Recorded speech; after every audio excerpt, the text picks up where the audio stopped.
मैंने तुम्हें बताए बिना डिवोर्स पेपर तैयार करवाए थे। ऐसे पागलों की तरह हाथ से कांच नहीं तोड़ना चाहिए था। उस वक्त कुछ समझ ही नहीं आया। उस ट्रक ने मेरे सामने कार को टक्कर मारी और मुझे लगा तुम कार के अंदर।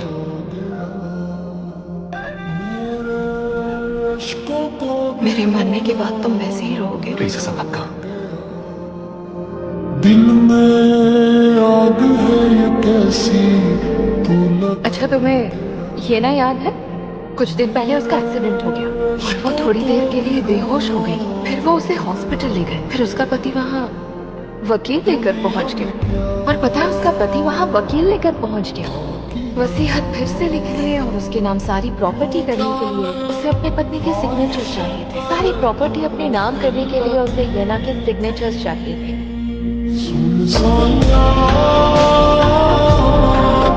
रो क्यों रहे हो?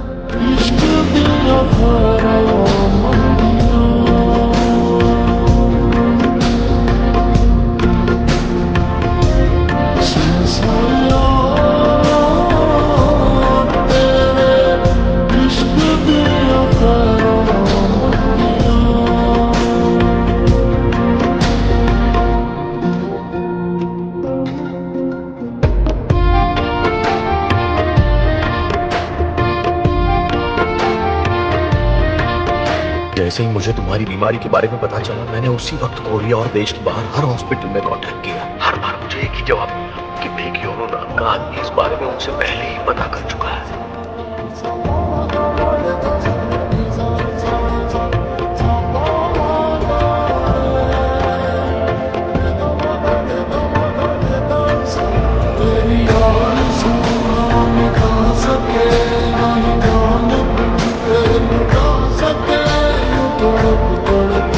कि तुम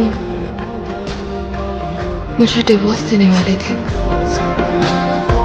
आखिर क्या कर रही हो तुम? जानती हो ना, इस तरह से अकेले बाहर नहीं घूमना चाहिए तुम्हें।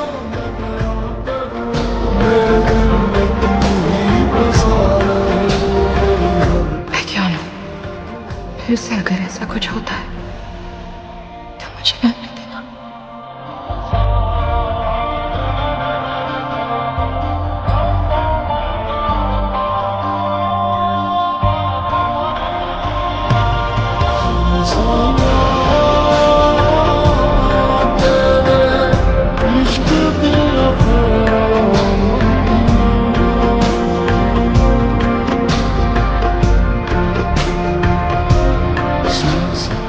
YONO, I love you. दरअसल मैं नहीं चाहता कि ये पल कभी खत्म हो। शायद अभी तुम्हें कुछ भी याद नहीं है, इसलिए मुझे देखकर तुम ऐसे मुस्कुरा रही हो। मैं चाहता हूँ सब ऐसे ही चलता रहे। ये क्या कह रहे हो? मुझे क्या याद नहीं है? मैंने तुम्हें बताए बिना कहो कि तुम्हें नहीं पता। डिवोर्स पेपर तैयार करवाए थे। बोल क्यों नहीं रहे हो कि ये सच नहीं है? और जर्मनी में तुम्हें ये बात पता चल गई और हमारे बीच कुछ भी सही नहीं चल रहा था। मुझे सब याद आ गया।